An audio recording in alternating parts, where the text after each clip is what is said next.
I am the devil, and I am here to do the devil's work.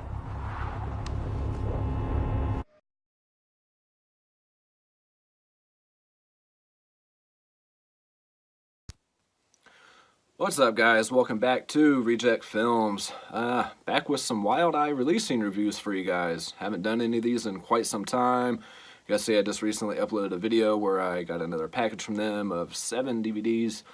A couple of them I was actually excited to check out, so the first 2 I watched were ones I was most excited for. And yeah, they definitely didn't disappoint too much in what I thought they were going to be, so yeah. For those of you who don't know, Wild Eye releases independent films, and usually on a budget of $10,000–$20,000 budgets, maybe more than that here and there, but pretty what's the word I'm looking for? Just pretty low budget films. I mean, camera wise, acting wise, everything like that. But you can definitely see that these filmmakers have a passion for what they do and everything. So always excited to check them out and see what they're all about. I've come across quite a few gems in the ones that they've sent me, including like Bone Jangles, stuff like that. I was really surprised with and everything. So yeah, you can usually find these at Walmart for around $10 on DVD. They do release a few Blu-rays here and there, but and then if you guys have family videos near you, they usually sell their releases pretty quick for about $5, maybe less. So definitely pick them up from there as well. So yeah, first one up we're going to talk about is Caroushell.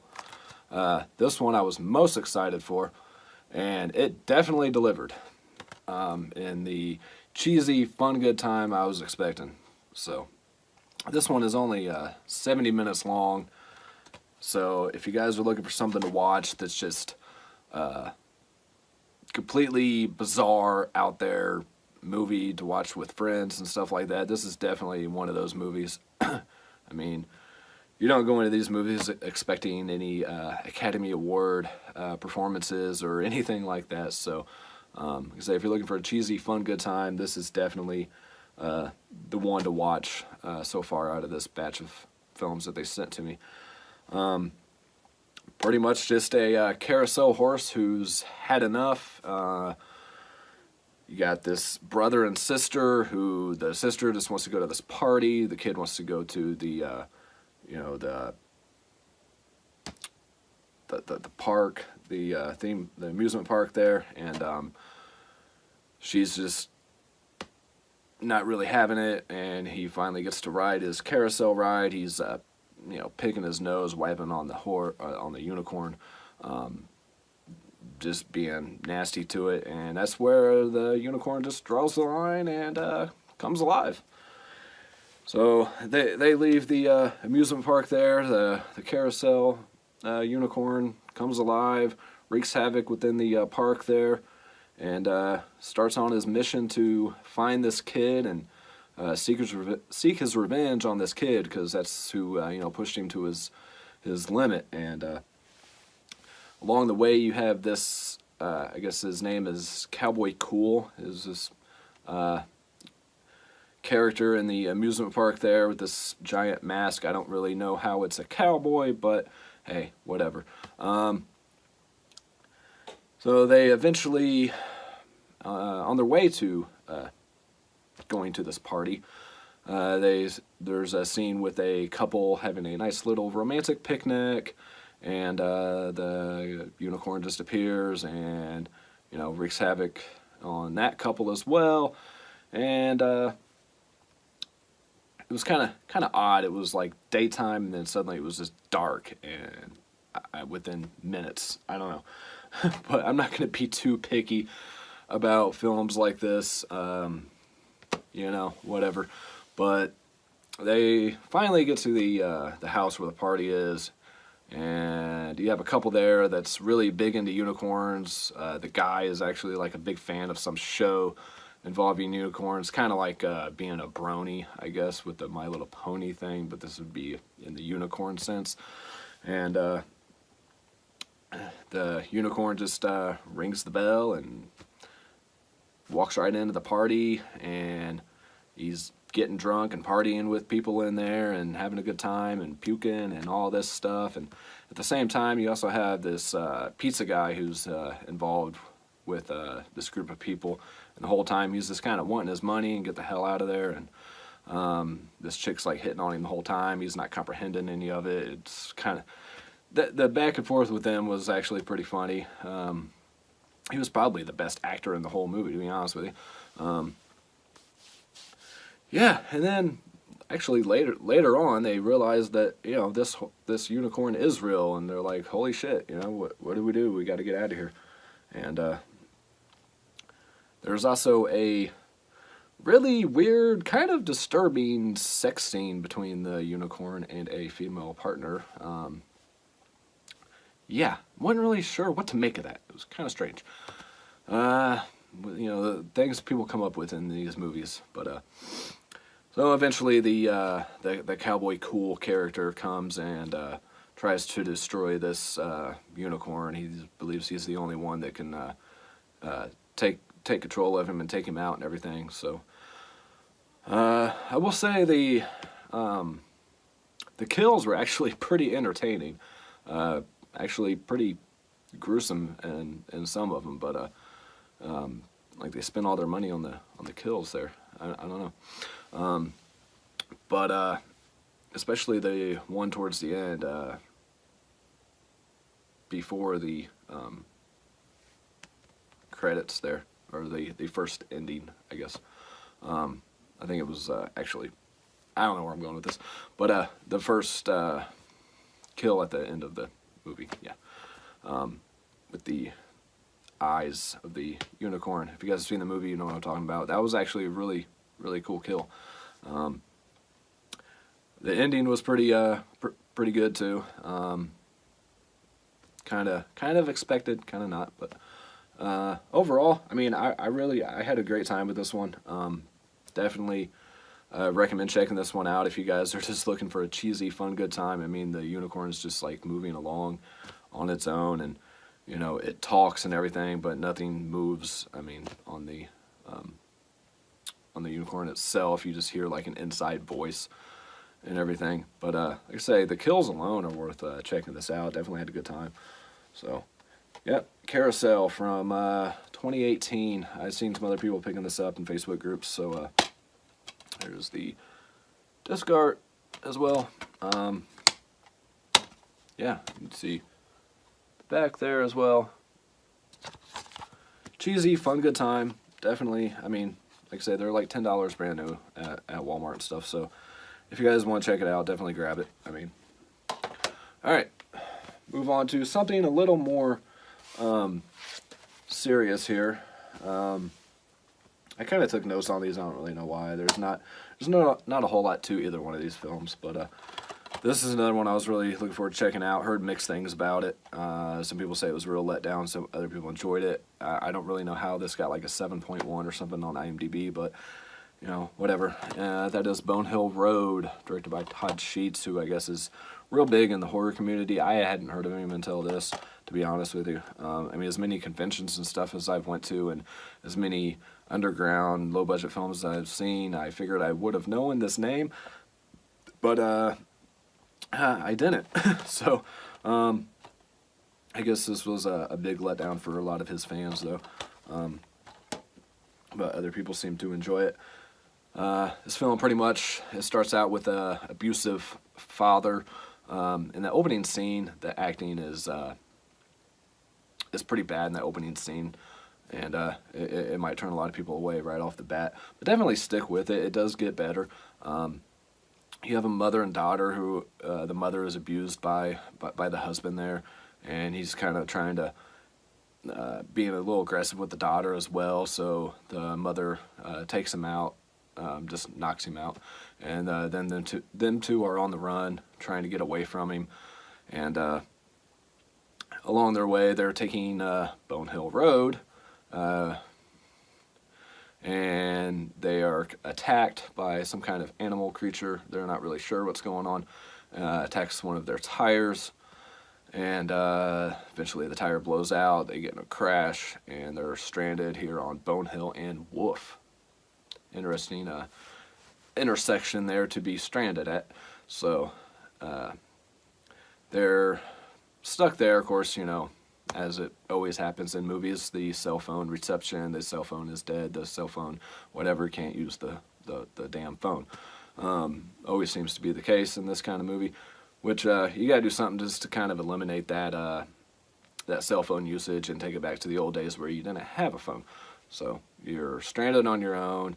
They're being attacked by these creatures. There's a group of like 3 or 4 werewolves. I think it's like 3. Which I will say, the werewolf design itself wasn't too bad. I've seen better, I've seen worse for sure. Some of the up-close shots of like the mouth and everything were pretty cool. But anyway, so they're stranded on there, and they finally are attacked to where one of the werewolves is trying to get into the vehicle. So they exit through the trunk of the vehicle and are trying to find refuge. They finally find a house, and they're seeking, you know, help from this, you know, in this house. And when they open the door, they stumble upon a couple of women who are held hostage right off the bat. And in walks in the guy, the killer, cannibal, whatever, which he actually did a really good job. I really liked his performance a lot in this. I can't remember his name right off the bat, but yeah, I was thinking back to something else, sorry. So he's got, you know, these 2 women tied up, and then that's when you have Linnea Quigley, screen appearance for all of like 2 seconds. I was expecting her to be in this a lot more than she was, but is what it is. At least it was, you know, one of the great scream queens of all time, you know, made an appearance in this film. That's pretty cool. And so she's taken out pretty quick. And then they're fed some food and realize, you know, they're eating, you know, human flesh. So you do have a cannibalistic element to this as well. So eventually you find out too there's other people in this house as well, and you know, there's a lot of stuff kind of going on. It kind of focuses around that dinner table cannibalistic scene for quite some time, and then eventually they attack the, you know, the killer and try to get out of there. And on their way out, here are the freaking werewolves again. So they're stuck between him and the werewolves, and they're just trying to get out of all this. And so he does meet a nice demise as he's pushed out the door as well. So he did definitely get what was coming to him.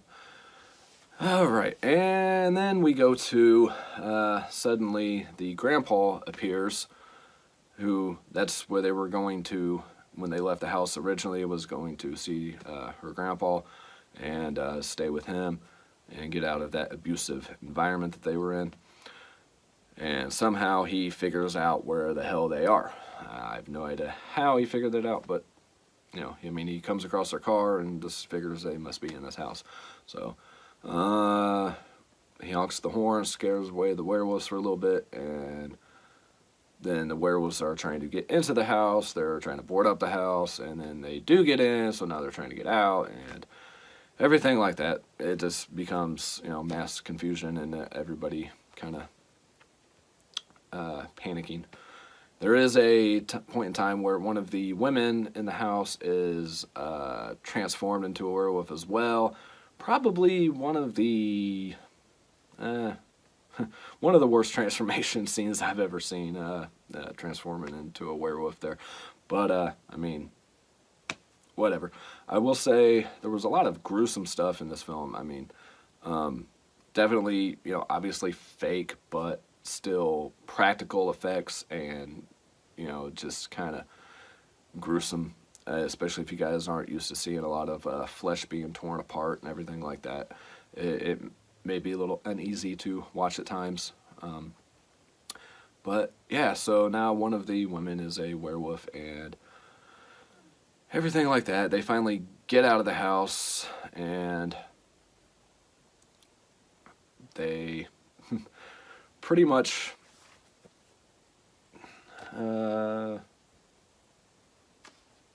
yeah, pretty much it, so you think. And then there's a after credit scene with the woman who transformed into a werewolf and her friends, along with these guys are in some kind of like rock group or something like that. So stay tuned for the after credit scene. It's you know, worth checking out, I suppose.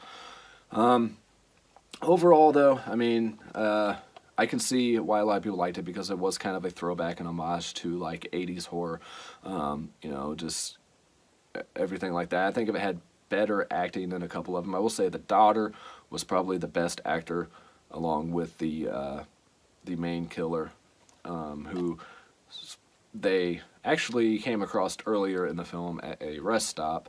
So there wasn't a whole lot of like, oh, you know, I wonder who this guy could be. I wonder what, you know, because they only show like a certain amount of people. But like I say, I see why a lot of people like it. It did stay true to that. Like better acting and a better camera and everything like that. Just shot better. It would have definitely impressed me a lot more. But I'd say it's definitely worth checking out if you guys are fans of werewolf films. I mean, you have like kind of three things going on. You have the abusive father household thing going on, and then you have the stuff with the killer, then you have the stuff with the werewolves and everything like that. So definitely a lot to it. But this is from 2018. It runs 87 minutes, and here is the disc art as well, kind of the same as the cover. But yeah, I mean, I wasn't really disappointed in either one of these titles. I think they both lived up to the expectations that I had for them, for sure. You know, I knew Caroushell was going to be just a fun time with cheesiness. Definitely very self-aware. Even the unicorn is very self-aware. He's like, says some one-liners and stuff, and it's like, really, you know, I gotta do better than that, you know. And then, you know, Bonehill Road, it knew what it was going for as well, but it kind of fell short for me a little bit, you know. I think mainly because of the way it was shot, but it definitely had a lot of substance to it, and one I actually will probably come to enjoy and appreciate more, you know, upon further watches. So, yeah, that's it for these reviews, guys. Bonehill Road, Caroushell. Like I said, if either one of these sound interesting to you guys, definitely keep an eye out at Family Video. They sell them pretty cheap, used, and you know, they're only about $10 at Walmart if they are carrying them. So, yeah, I'm not sure which two I'm going to review next. One of them is going to have to be a solo review because they sent me 7 of them. So, I don't know, maybe do a solo one for the anthology. I think it was, what, Sleepless Nights or something, since it's like I think it's like a 4-segment thing or something. So I'll probably do that one on its own. Let me know what you guys think of these two films, if you guys have seen them. And, yeah, happy to be back reviewing for Wild Eye. Always... it's always a surprise with movies that they send me. So I don't think I've seen one yet that I absolutely just hated and could barely watch. I mean, they're usually at least entertaining. So thank you guys again for sending these out, and I hope to continue to work with you guys. And everybody else, take care, and see you on the next one. Bye.